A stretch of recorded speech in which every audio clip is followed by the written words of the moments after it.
Yadda ake cin miji a gefe, wato ta gefe.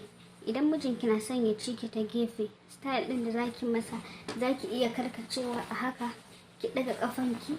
Idan kika daga kafanki, wannan kafan ya haura sama, shi kuma zai zo ta bayan ki tana, ko kuma ki kwanta a rigingine a haka, ya zo ya sa burarsa yana cinki a haka.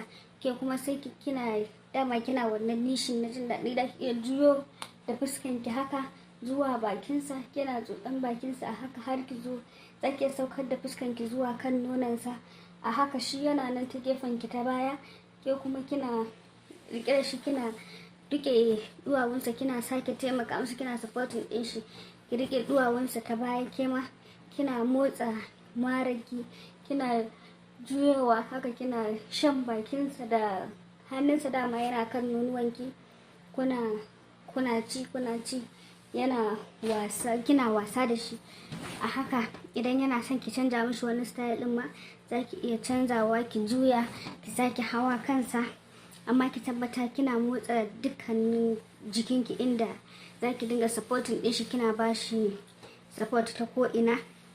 Idan ta wannan gefen yake so ma zaki iya juya masa, idan kuma ta baya yake so akwai inda zaki iya ki hau kansa, kina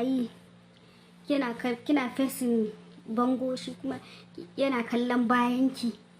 Idan ki zaki iya ki kwantar da ki kamar kin kwanta haka, amma kina zaune ne a kansa, kina kallon kafafuwarsa, zaki iya ki dinga yi kamar kin kwanta kina cinsa a haka, shi kuma yana kwance a kan gado. In kuma na zaune yake so, zaki iya kina zama haka, still kina facing bangon, amma kina motsa jikinki sosai a jikinsa, kina kallon can gefen. In kina so sai ki kamar zaki kwanta, ki sake tashi ki kamar zaki baya, ki juya mara ki juya tunan, ki juya haka, kina yi kina wannan nishi, kina yi zaki ji nishin shi yana canjawa. Zaki ji tun yana irin wani din, zaki ji wani ya fara ƙara, wani zaki ji yana kiran sunanki yana ihu. To kin fara cin shi, kin fara basu abin da ya dace kenan. Zaki ji yana ihu a hankali.